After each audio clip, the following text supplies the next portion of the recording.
पाठ 19 मशीनें। पाठक, आप पश्चिम की सभ्यता को निकाल बाहर करने की बात कहते हैं, तब तो आप यह भी कहेंगे कि हमें कोई भी मशीन नहीं चाहिए।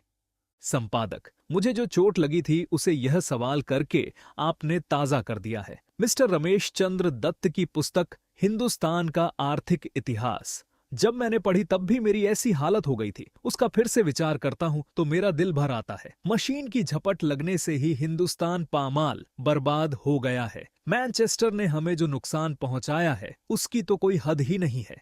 हिंदुस्तान से कारीगरी जो करीब करीब खत्म हो गई वह मैनचेस्टर का ही काम है। लेकिन मैं भूलता हूं मैनचेस्टर को दोष कैसे दिया जा सकता है। हमने उसके कपड़े पहने तभी तो उसने कपड़े बनाए। बंगाल की बहादुरी का वर्णन जब मैंने पढ़ा तब मुझे हर्ष, भारी खुशी हुआ। बंगाल में कपड़े की मिलें नहीं है, इसीलिए लोगों ने अपना असली धंधा फिर से हाथ में ले लिया। बंगाल बंबई की मिलों को बढ़ावा देता है, वह ठीक ही है, लेकिन अगर बंगाल ने तमाम मशीनों से परहेज किया होता, उनका बायकाट, बहिष्कार किया होता तो और भी अच्छा होता। मशीनें यूरोप को उजाड़ने लगी हैं और वहां की हवा अब हिंदुस्तान में चल रही है। यंत्र आज की सभ्यता की मुख्य निशानी है और वह महापाप है, ऐसा मैं तो साफ देख सकता हूं। बंबई की मिलों में जो मजदूर काम करते हैं वे गुलाम बन गए हैं। जो औरतें उनमें काम करती हैं उनकी हालत देखकर कोई भी कांप उठेगा। जब मिलों की वर्षा नहीं हुई थी तब वे औरतें भूखों नहीं मरती थीं। मशीन की यह हवा अगर ज्यादा चली तो हिंदुस्तान की बुरी दशा होगी। मेरी बात आपको कुछ मुश्किल मालूम होती होगी, लेकिन मुझे कहना चाहिए कि हम हिंदुस्तान में मिलें कायम करें। उसके बजाय हमारा भला इसी में है कि हम मैनचेस्टर को और भी रुपये भेजकर उसका सड़ा हुआ कपड़ा काम में लें, क्योंकि उसका कपड़ा काम में लेने से सिर्फ हमारे पैसे ही जाएंगे। हिंदुस्तान में अगर हम मैनचेस्टर कायम करेंगे तो पैसा हिंदुस्तान में ही रहेगा, लेकिन वह पैसा हमारा खून चूसेगा, क्योंकि वह हमारी नीति को बिल्कुल खत्म कर देगा। जो लोग मिलों में काम करते हैं उनकी नीति कैसी है, यह उन्हीं से पूछा जाए। उनमें से जिन्होंने रुपये जमा किए हैं उनकी नीति दूसरे पैसे वालों से अच्छी नहीं हो सकती। अमेरिका के रॉकफेलरों से हिंदुस्तान के रॉकफेलर कुछ कम है, ऐसा मानना निरा अज्ञान है। गरीब हिंदुस्तान तो गुलामी से छूट सकेगा, लेकिन अनीति से पैसे वाला बना हुआ हिंदुस्तान गुलामी से कभी नहीं छूटेगा। मुझे तो लगता है कि हमें यह स्वीकार करना होगा कि अंग्रेजी राज्य को यहाँ टिकाए रखने वाले ये धनवान लोग ही हैं। ऐसी स्थिति में ही उनका स्वार्थ सधेगा। पैसा आदमी को दीन, लाचार बना देता है। ऐसी दूसरी चीज दुनिया में विषय भोग, शहवत है। ये दोनों विषय बातें विषैले हैं। उनका डंक सांप के डंक से ज्यादा जहरीला है। जब सांप काटता है तो हमारा शरीर लेकर हमें छोड़ देता है। जब पैसा या विषय काटता है तब वह शरीर, ज्ञान, मन सब कुछ ले लेता है, तो भी हमारा छुटकारा नहीं होता। इसलिए हमारे देश में मिलें कायम हो, इसमें खुश होने जैसा कुछ नहीं है। पाठक, तब क्या मिलों को बंद कर दिया जाए?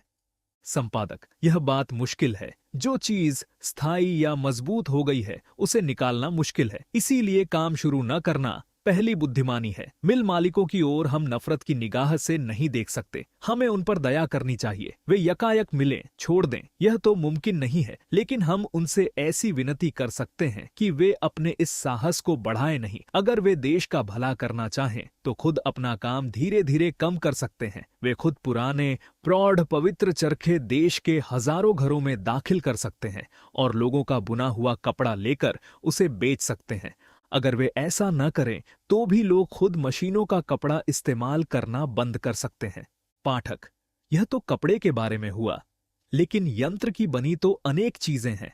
वे चीजें या तो हमें परदेश से लेनी होंगी या ऐसे यंत्र हमारे देश में दाखिल करने होंगे।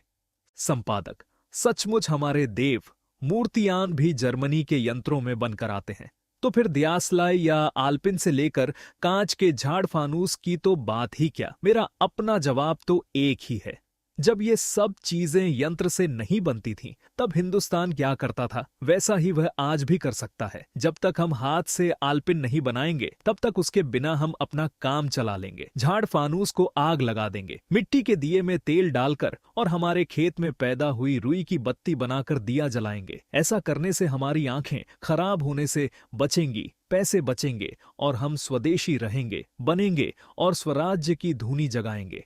यह सारा काम सब लोग एक ही समय में करेंगे या एक ही समय में कुछ लोग यंत्र की सब चीजें छोड़ देंगे, यह संभव नहीं है। लेकिन अगर यह विचार सही होगा तो हम हमेशा शोध खोज करते रहेंगे और हमेशा थोड़ी थोड़ी चीजें छोड़ते जाएंगे। अगर हम ऐसा करेंगे तो दूसरे लोग भी ऐसा करेंगे। पहले तो यह विचार जड़ पकड़े, यह जरूरी है, बाद में उसके मुताबिक काम होगा। पहले एक ही आदमी करेगा, फिर 10, फिर 100, यूं नारियल की कहानी की तरह लोग बढ़ते ही जाएंगे। बड़े लोग जो काम करते हैं उसे छोटे भी करते हैं और करेंगे। समझे तो बात छोटी और सरल है। आपको और मुझे दूसरों के करने की राह नहीं देखना है। हम तो ज्यों ही समझ लें त्यों ही उसे शुरू कर दें। जो नहीं करेगा वह खोएगा, समझते हुए भी जो नहीं करेगा वह निरा दम भी कहलाएगा। पाठक, ट्राम गाड़ी और बिजली की बत्ती का क्या होगा? संपादक, यह सवाल आपने बहुत देर से किया। इस सवाल में अब कोई जान नहीं रही। रेल ने अगर हमारा नाश किया है तो क्या ट्राम नहीं करती? यंत्र तो सांप का ऐसा बिल है जिसमें एक नहीं बल्कि सैकड़ों सांप होते हैं। एक के पीछे दूसरा लगा ही रहता है।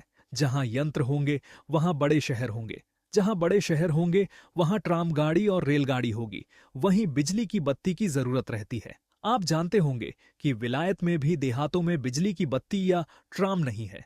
प्रामाणिक ईमानदार वैद्य और डॉक्टर आपको बताएंगे कि जहां रेलगाड़ी, ट्राम गाड़ी वगैरह साधन जरिए बढ़े हैं वहां लोगों की तंदुरुस्ती गिरी हुई होती है।